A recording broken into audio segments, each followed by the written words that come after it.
ഇന്ന് ഞാൻ വന്നിരിക്കുന്നത് വളരെ ഹെൽത്തി ആയിട്ടുള്ള ഒരു ബ്രേക്ക്ഫാസ്റ്റ് റെസിപ്പി ആയിട്ടാണ്. മില്ലറ്റും സൂചി നുറുക്ക് ഗോതമ്പും കൊണ്ടാണ് ഇത് ഉണ്ടാക്കിയിരിക്കുന്നത്.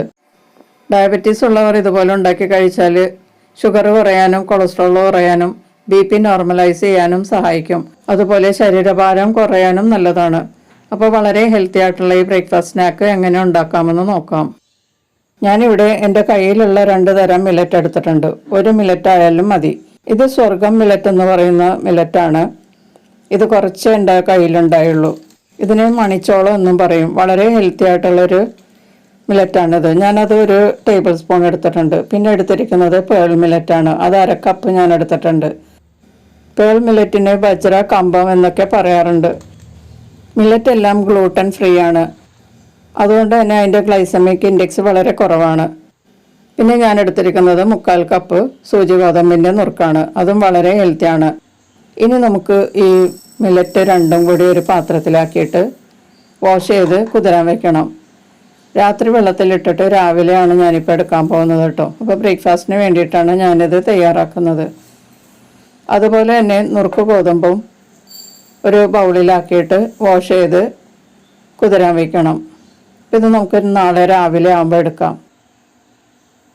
അപ്പോൾ ഇന്നിപ്പോൾ രാവിലെ ഇത് നന്നായിട്ട് കുതിർന്നിട്ടുണ്ട്. ഇത് സൂചി ഗോതമ്പിൻ്റെ നുറുക്ക് ഗോതമ്പാണ്. ഇത് നല്ലതുപോലെ കുതിർന്ന് കിട്ടിയിട്ടുണ്ട്. അതുപോലെ തന്നെ മില്ലറ്റും നന്നായിട്ട് കുതിർന്നിരിക്കുകയാണ്. പേൾ മില്ലറ്റും സ്വർഗം മില്ലറ്റുമാണ് നമ്മൾ എടുത്തിരിക്കുന്നത്. 1/2 കപ്പ് പേൾ മില്ലറ്റും 1 ടേബിൾ സ്പൂൺ സ്വർഗം മില്ലറ്റുമാണ് കുതിരാനിട്ടത്. നമുക്കിനി ഇതിൻ്റെ വെള്ളം ഒന്ന് കളഞ്ഞെടുക്കാം. അപ്പോൾ മില്ലറ്റിൻ്റെ വെള്ളം ഞാൻ കളഞ്ഞിട്ടുണ്ട്. ഇതിൻ്റെ പുറത്തേക്ക് തന്നെ നമുക്ക് കുതിർത്ത് വെച്ചിരിക്കുന്ന നുറുക്ക് ഗോതമ്പ് ഇട്ട് കൊടുത്തിട്ട് വെള്ളം ഒന്ന് കളഞ്ഞെടുക്കാം. ഡയബറ്റീസുകാർ കഴിക്കുന്ന ഗോതമ്പാണ് സൂചി നുറുക്ക് ഗോതമ്പ്. സാധാരണ ഗോതമ്പിലും ഇതിൽ സ്റ്റാർച്ച് കുറവാണ്.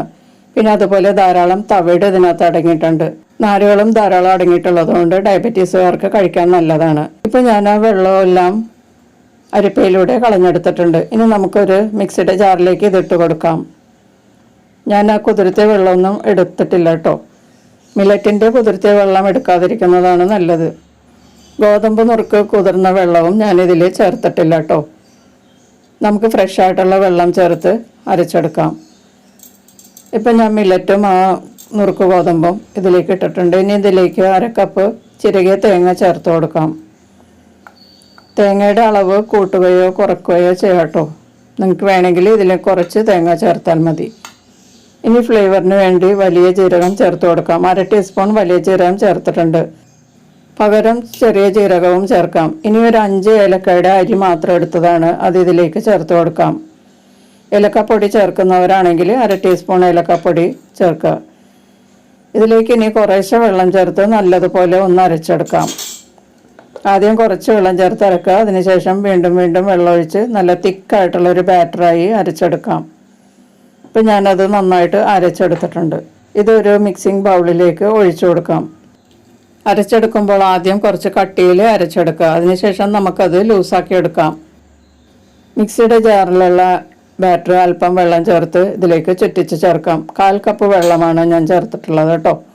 ഇനി ഇതെല്ലാം കൂടി ഒന്ന് മിക്സ് ചെയ്ത് നോക്കാം. ഇനി ഇതിലേക്ക് ചേർക്കേണ്ടത് ശർക്കര പാനിയാണ്. ഡയബറ്റീസുകാർക്ക് വേണമെങ്കിൽ ശർക്കര പാനി ചേർക്കാതെ വെള്ളം ചേർത്തിട്ട് മധുരമില്ലാതെ വേവിച്ചെടുക്കാം. എന്നിട്ട് കറി കൂട്ടി കഴിക്കാം. ഞാനിപ്പോൾ 150 ഗ്രാം ശർക്കര അഴിപ്പിച്ചത് 1/2 കപ്പ് ചേർത്തിട്ടുണ്ട്. ശർക്കരയുടെ അളവ് വേണമെങ്കിൽ കുറക്കാട്ടോ. വേണമെങ്കിൽ 100 ഗ്രാം അല്ലെങ്കിൽ 75 ഗ്രാമൊക്കെ ശർക്കര അഴിപ്പിച്ചെടുത്തത് 1/2 കപ്പോളം ചേർക്കുക. അപ്പോൾ ഇതിൻ്റെ കൺസിസ്റ്റൻസി ഇത് കറക്റ്റാണ്. നമ്മൾ ചേർത്തിട്ടുള്ള വെള്ളവും എല്ലാം കൂടി നോക്കുമ്പോഴേക്കും ഏകദേശം കറക്റ്റായിട്ട് കിട്ടിയിട്ടുണ്ട്. ദോശമാവിലും കുറച്ചുകൂടി ലൂസ് കൂടുതലുള്ള അയവിലാണ് നമുക്കിത് കലക്കിയെടുക്കേണ്ടത്. നമ്മളിതിലേക്ക് ടേസ്റ്റിനുള്ള ഉപ്പ് ചേർത്തിട്ടില്ലായിരുന്നു. 1/2 ടീസ്പൂൺ ഉപ്പ് ചേർത്തിട്ട് ഒന്നുകൂടി മിക്സ് ചെയ്യാം.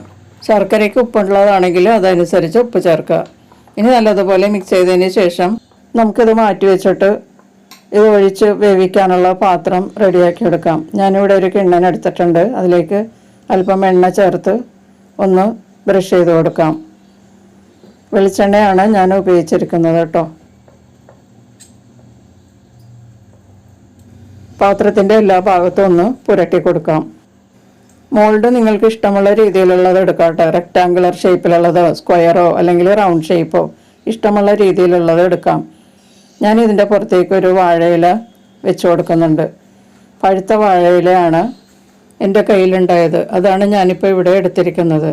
പച്ച വാഴയിലയാണെങ്കിൽ കുറച്ചുകൂടി നല്ലതാണ് കേട്ടോ. ഈ വാഴയിലയുടെ പുറത്തേക്കും കുറച്ച് എണ്ണ ചേർത്തിട്ട് ഒന്ന് ബ്രഷ് ചെയ്ത് കൊടുക്കാം. വാഴയിലയിൽ ഒഴിച്ച് അപ്പം ഉണ്ടാക്കിയാൽ അപ്പത്തിന് നല്ല മിനുസം ഉണ്ടാവും, വാഴയിലയുടെ ഒരു ടേസ്റ്റും കൂടി കിട്ടും. നമ്മൾ പാത്രത്തിൽ ഡയറക്റ്റ് വേവിച്ചാൽ അത്രയും നല്ല ഗ്ലേസിങ് ഉണ്ടാവില്ല. അപ്പത്തിൻ്റെ പുറം ഭാഗം നല്ല മിനുസമുള്ളതായിരിക്കും. പച്ച വാഴയിലയാണ് കുറച്ചുകൂടി നല്ലത്, അതിലുണ്ടാക്കിയാൽ ഒരു പ്രത്യേക മണമാണ്. പഴുത്ത വാഴയിലേക്ക് പച്ച വാഴയിലയുടെ അത്രയും മണം ഉണ്ടാവില്ല. പച്ച വാഴയിലാണെങ്കിൽ നമ്മൾ വേവിക്കാൻ വെക്കുമ്പോൾ തന്നെ നല്ല മണമാണ് വരുന്നത്. ഇനി ഒരു സ്റ്റീമറിൽ വെള്ളം തിളപ്പിച്ചെടുക്കാം. ഞാനിവിടെ ഒരു സ്റ്റീമർ വെള്ളം തിളപ്പിച്ച് വെച്ചിട്ടുണ്ട്, നന്നായിട്ട് ആവി വരുന്നുണ്ട്. ഇതിൻ്റെ പുറത്തേക്ക് ഈ മോൾഡ് വെച്ച് കൊടുക്കാം. വാഴയില വെച്ചിട്ടുള്ള മോൾഡ് ഇതിൻ്റെ പുറത്തേക്ക് വെച്ച് കൊടുക്കാം. ഈ ബാറ്ററിലേക്ക് 2 ടീസ്പൂൺ വെളുത്ത എള്ള് ഞാൻ ചേർക്കുന്നുണ്ട്. റോസ്റ്റ് ചെയ്ത എള്ളാണ് ചേർക്കുന്നത്. കറുത്ത വെള്ളം വേണമെങ്കിൽ ചേർക്കാം, ഇത് ഓപ്ഷണലാണ്, ഇഷ്ടമുള്ളവർ മാത്രം ചേർത്താൽ മതി. എള്ളിൽ ധാരാളം കാൽഷ്യം ഉള്ളതുകൊണ്ട് നമ്മൾ ഡെയിലി നമ്മളുടെ ഭക്ഷണത്തിലോ പലഹാരത്തിലോ ഒക്കെ ചേർത്ത് കഴിക്കുന്നത് നല്ലതാണ്. ഇനി നമുക്ക് ഈ ബാറ്റർ ഈ മോൾഡിലേക്ക് ഒഴിച്ചു കൊടുക്കാം. സ്പൂൺ കൊണ്ട് കുറേശ്ശെ ഒഴിച്ചു കൊടുക്കുന്നതാണ് നല്ലത്. പാത്രത്തിൽ ഒഴിച്ചു കൊടുത്താൽ സൈഡിൽ കൂടെയൊക്കെ താഴേക്ക് പോകാൻ സാധ്യതയുണ്ട്. അതുകൊണ്ട് സ്പൂണ് കൊണ്ട് ഇതിൻ്റെ നടുവിലേക്ക് ഒഴിച്ചു കൊടുക്കുക. നിങ്ങൾക്ക് എത്രമാത്രം കട്ടിയിൽ വേണോ അതനുസരിച്ച് ബാറ്റർ ഒഴിച്ചു കൊടുക്കാം. ഞാനിപ്പോൾ തയ്യാറാക്കിയിരിക്കുന്ന ബാറ്ററിൻ്റെ പകുതിയാണ് ഒഴിച്ചു കൊടുത്തിരിക്കുന്നത് കേട്ടോ. ബാക്കി പകുതി അടുത്ത ട്രിപ്പിൽ നമുക്ക് വേവിച്ചെടുക്കാം. ഇനി നമുക്കിത് മൂടി വെച്ച് 15 മിനിറ്റ് മീഡിയം ഹീറ്റിൽ വേവിച്ചെടുക്കാം. ഇപ്പോൾ 15 മിനിറ്റ് കഴിഞ്ഞിട്ടുണ്ട്, നമുക്ക് തുറന്നു നോക്കാം. ഇത് നന്നായിട്ട് വെന്തിട്ടുണ്ട്. ഇതിൽ ചേർത്തിരിക്കുന്ന എള്ളൊക്കെ നമുക്ക് മുകളിൽ കാണാവുന്നതാണ്. കറുത്ത എള്ള് ചേർക്കുകയാണെങ്കിൽ കറുത്ത നിറത്തിൽ കാണാൻ പറ്റും. നിങ്ങൾക്ക് ഇഷ്ടമുള്ള എള്ള് ചേർക്കാം, അല്ലെങ്കിൽ ചേർക്കാതിരിക്കാം. ചേർത്താൽ വളരെ നല്ലതാണ് കേട്ടോ, വളരെ ഗുണമുള്ളതാണ് എള്ള്. എള്ളിന് ബലം കിട്ടാൻ എള്ള് കഴിക്കുന്നത് വളരെ നല്ലതാണ്. നമുക്കിതൊന്ന് തുറന്നു നോക്കാം. കണ്ടില്ലേ, ഇങ്ങനെയാണ് ഇരിക്കുന്നത്. വാഴയിലയിൽ നമ്മൾ വേവിച്ചാൽ വളരെ പെട്ടെന്ന് നമുക്ക് ഇത് വെടിവെച്ചെടുക്കാൻ പറ്റും. നമ്മളിത് മോൾഡിൽ നിന്ന് പുറത്തെടുക്കാൻ വേണ്ടിയിട്ട് സെർവിങ് പ്ലേറ്റിലോട്ട് ഒന്ന് കമഴ്ത്തിയാൽ മതിയാകും. അപ്പോൾ ഇലയോടുകൂടി തന്നെ പ്ലേറ്റിലോട്ട് വീഴും. ഇങ്ങനെ ഇല വെച്ചാൽ നമുക്ക് മോൾഡിൽ നിന്ന് മാറ്റാൻ വളരെ എളുപ്പമാണ്. ഇതിൻ്റെ പുറമൊക്കെ കണ്ടില്ല, നല്ല മിനുസമുള്ള അപ്പമാണ്. ഇത് കാണുമ്പോൾ തന്നെ നമുക്ക് കഴിക്കാൻ തോന്നും. ഇനി ഇതൊന്ന് കട്ട് ചെയ്ത് നോക്കാം. ഇത് ശരിക്കും നമ്മുടെ വട്ടയപ്പം തന്നെയാണ് കേട്ടോ, നമ്മൾ ഇലയിൽ ഉണ്ടാക്കിയെന്ന് മാത്രം. നമുക്ക് ഇഷ്ടമുള്ള രീതിയിൽ ഇത് കട്ട് ചെയ്തെടുക്കാം. സ്ക്വയറായിട്ടോ അല്ലെങ്കിൽ ട്രയാങ്കുലർ ഷേപ്പിലോ നമുക്ക് കട്ട് ചെയ്തെടുക്കാം. ഇത് കുറച്ച് ഒട്ടുന്ന പരുവത്തിലുള്ള അപ്പമാണ് കേട്ടോ, നല്ല സോഫ്റ്റുമാണ്.